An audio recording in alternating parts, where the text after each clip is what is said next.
So welcome to episode 5 of Wealth Talk. My name's Christian Rodwell, the Membership Director for WealthBuilders, and joined, as always, by my side, Mr. Kevin Whelan. Hello. Hey, Kevin, how you doing? Good to talk to you again. Can you believe we're already at episode 5?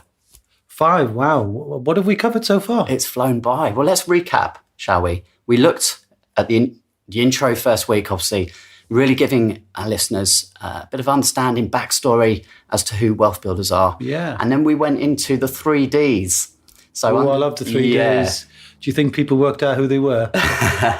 Well, if you haven't listened to episode 2, go back and check out the 3 Ds and see if you can self-select there. And we hope that you enjoyed that one. And then we moved into talking about the 5 levels of wealth. And on the last episode, we covered debits, which is the foundation. Yeah, it's the financial foundation, Chris. It's really important whenever you're starting to think about your wealth that our mantra at WealthBuilders is together we create, build, and protect your wealth.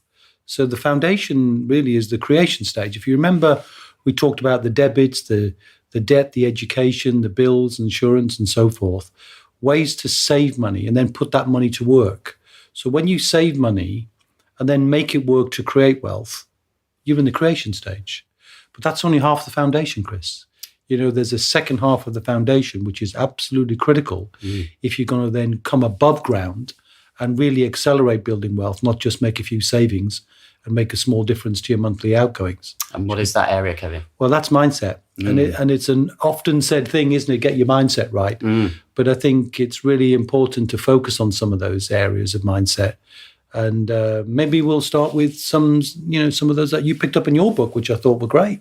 Yes, I did include this actually in my book, Sack Your Boss, and it's coming really from the difference between the employee mindset versus the entrepreneur mindset. And I know you've said many times that in order to build wealth and become wealthy, you really need to think and become a business owner and an entrepreneur. And there's a very distinct way of mindset between those two, aren't there? I think that's absolutely right, because the issue with wealth is all about the flow of money from the creation of a solution to a problem. In other words, you have to see, understand, and create value. And when you're an entrepreneur, you're used to that. You're in the place of seeking that. That comes from the very creativity. But it doesn't mean you can't come from a place of being an employee, for example, and not begin to be more curious about where your value is being added. Because at the moment, if you're an employee, you're generating intellectual property, you're just leasing it or renting it for the hourly rate. So, and there's an interesting one that I always use for people, actually. Yes, please do share that. Do that one? Yes. So, as you'll know, probably in later episodes, we'll talk about intellectual property as a real wealth building asset. One of the 7 pillars. One of the 7, number 6. And obviously, both you and I are authors, so we've got some value in that. But everybody's got IP, the fact that they're delivering their own intellect. But when they deliver it in a job, they're sort of selling that for an hourly rate. And the easiest way to get a sense of that, almost bring it to life, is to say, well, the hourly rate, most people work, I guess, a lot longer than we think. But let's say, conversationally, 2,000 hours a year, 50 couple of weeks 50 holiday, weeks, 40 hours, if that's, I'm sure some people are laughing already thinking, I'll do 60 hours a week and more fool you, but there you go.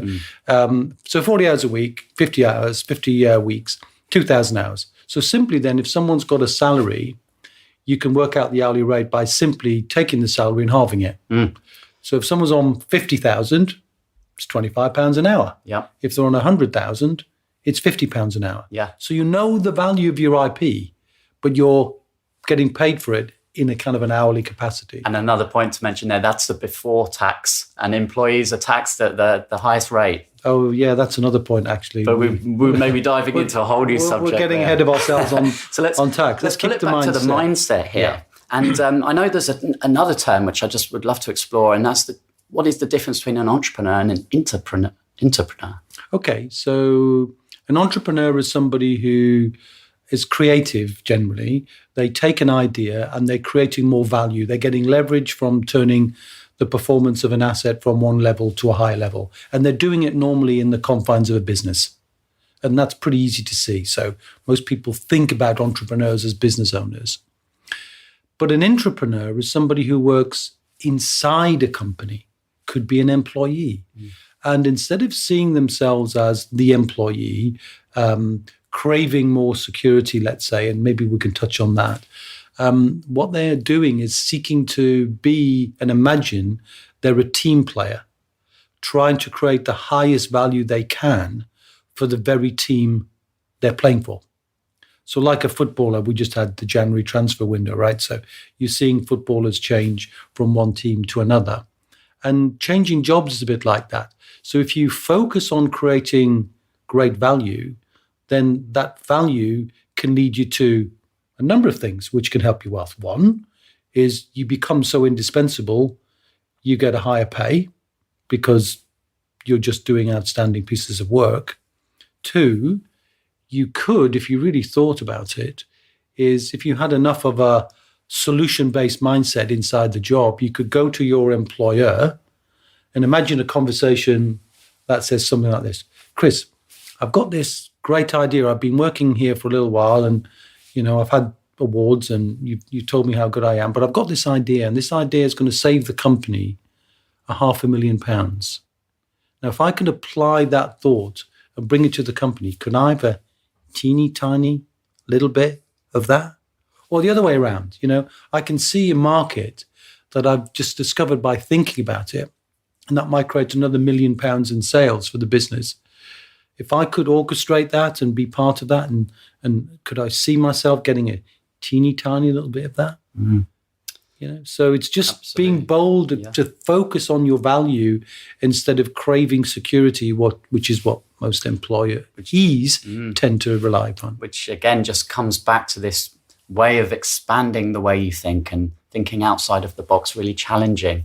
And there's some distinct differences that we've both been discussing, and I mentioned these in my book as well, and the different ways that an employee mindset operates to an entrepreneur's mindset. Right. So maybe we can run through a few of these. Yeah. Well, talk about risk, for example.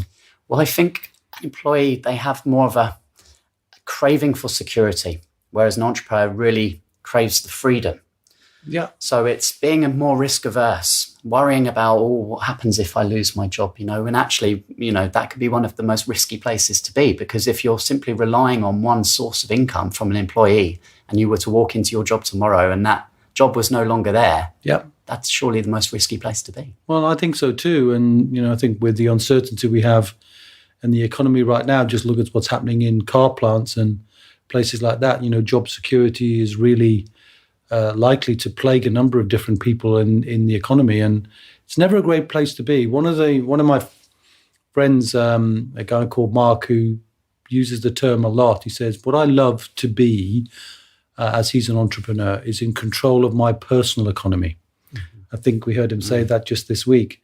And I think that's a brilliant turn of phrase, because it says, I want to be in control. And it's not taking bigger risk, it's actually reducing your risk by being willing to essentially manage your risk, both inside your business, let's say, inside the stock market. If you're an investor in the stock market, there's ways to mitigate and take care of risk. So in many respects, and I'm an entrepreneur too, I feel safer than any employee I know, because I know if the interest rates go up or down, I'm doing okay. If the stock market goes up or down, we're all doing okay if we're entrepreneurs, getting the results that we want in our businesses and in our life. And that's why I would encourage everybody, even if they're not willing to take the risk yet to be an entrepreneur, to definitely think like an entrepreneur and try and create value for whichever team you're playing on. You've said before, I'm sure we'll say many more times on the podcast to come, that one of anything when it comes to wealth building is risky. And this is, of course, the whole Wealth Builders model of the 7 pillars. Yeah. The more pillars you can put in place, the more recurring income streams that you can have flowing in, then you become financially bulletproof. Exactly right. Couldn't agree with you more. So what are the other mindsets we noticed that be worthy of a little airing? Well, I think a really clear one that I've recognized is the entrepreneur mindset of just doing. So the entrepreneur needs to do in order to know. Yeah. And the employee needs to know in order to do. So very much just following the rules, and maybe you could say the entrepreneur breaks the rules or certainly bends them and challenges them. I think the entrepreneur kind of comes from a place generally of, in many cases, they're inventing the rules. So I think I relayed my story where I didn't have a guide, I didn't have a mentor, and it's great if you can follow those things because you can get to where you want to faster. But if you don't kind of know there isn't a path well trodden, you've got to create that. But what's brilliant now is so many people have trodden those paths. The journey from being an employee to an entrepreneur is quicker because you can just follow the path that's already been laid down by somebody else.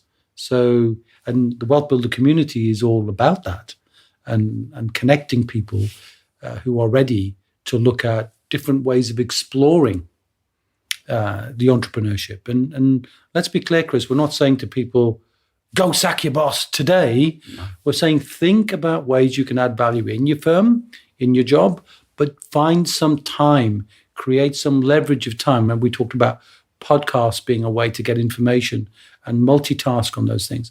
Create a little bit of time in your life to dedicate to looking at your entrepreneurial side of things. And that leads to an important conclusion, I think, which again I see is a big difference between employed people and business owners in the main, is the way they view cost versus investment. What are your thoughts on that, Chris? Yeah, absolutely. That when it comes to education being the first thing, really, you need to understand, if you have never done something before, then it's an investment. You're investing your time and your money to learn that skill, to make sure that you don't make mistakes and you can accelerate your progress. Yeah. Whereas those that haven't quite had the light bulb moment will see that as a cost and think, oh no, that's too much, or they're not. It's a completely different way of looking at it. Yeah, and I'll tell you something interesting about when we get to work with people, and we often see, the DIYers. Remember the DIYers? Sure do. The DIYers, their first question is always, so what's this going to cost? They come at it from that mindset of cost comes before value, and it does not. It's the reverse of that. If I said to you, Chris, I'll tell you what, the cost of whatever I'm offering you now is £1,000. Will you pay it? Well, you wouldn't unless you knew what the value was. Yeah. So if I said, if you invest £1,000, I will guarantee you £2,000. Is that now an investment worth making? Assuming everything was legal above board and you could understand it. Sure. And the way we work at Wealth Builders in any event is always to make sure that we look someone squarely in the eye and say, before you spend any money and invest any money with Wealth Builders, can we both agree that the purpose of this is to make you wealthier than you were before? Otherwise, you can have your money back, or we simply will agree not to work together. That way, whenever people work with us, there is no risk. Yeah, it's a condition of doing business together. Yes, it's absolutely right. Yeah. One final point I think is really important is the vision. The entrepreneurs have this ability to look into the future and picture and create a picture of how they want something to be. Right. And that's a distinct difference, I think, between the employee, who often will look back at past their results, and base things on those. Anything to add to the import we talked about, knowing your why, and that kind of is wrapped up with vision as well, I think, in some ways. I think it is. So, I think about vision is to imagine your future is always bigger than your past. Because if where you are now, if you're drifting, and I had a conversation with a drifter today, unfortunately, and that conversation meant I could see they were going to be stuck in the same path unless they brought themselves out of it. And they recognized that in the conversation, and that was great. So they'll come out of that. But generally speaking, if you're always thinking that the future that you have in mind, whether it's a personal future in terms of your own self, because the wealth building process is a transformational process, not just of money, but of self. And if you see your future as bigger than your past, you're driving forward looking through the windscreen, not looking at the rearview mirror, then of course it's much more interesting. And you can chart your progress, like a GPS. You can see you're moving through levels, and each time you are engaging and building another asset, then you're moving from one level to the next level incrementally, and you can always see where you're going. And you can't really see that in a job. You don't get the incremental or that big acceleration. It tends to be small little steps in pay, and maybe not even that these days. Whereas wealth, once you've locked it in, you're absolutely moving forward. And once you get through that initial part, we talked about the 5 levels, once you get through security and you've overcome the gravity of getting you from a place of insecurity to that base level of income to cover all your bills, then once you get through that, you accelerate. It's a massive acceleration. And that sort of acceleration never, ever happens in jobs. And whilst you're talking about acceleration, you're either accelerating or you're braking. That's right. There's no neutral when it comes to building wealth, and that's a good observation too. So how do we think we can help people identify where their best value would be? If they're either in a job or in a business. The thing I noticed about business owners, let's not make the assumption, Chris, that business ownership in itself makes a true entrepreneur, because in many respects it does not. So if we go back to, one of the things that comes out in the E-Myth is the technician, the person doing the work, being an accountant, being a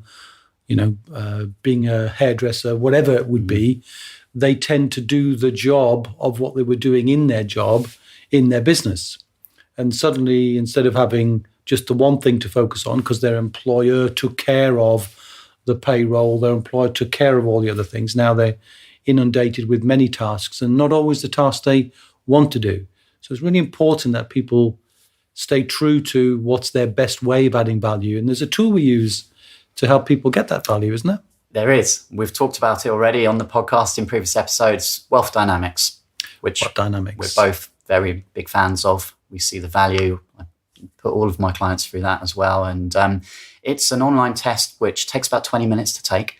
And it's amazing for identifying what your genius is. So whether you're a creative person, but really helping you to hone in on the areas that you should spend most of your time focusing on, and identifying your weak spots, where instead of trying to learn and get better, that's where you can build your entrepreneurial team around you. Well, that sounds like a big one. So we're going to talk about team. We're going to talk about getting in flow. We're going to talk about wealth dynamics. That feels to me like a good time to... That feels like episode 6 to me. Well, I think why don't we go do episode 6 now? Let's do that one. See ya. Thanks, Kevin.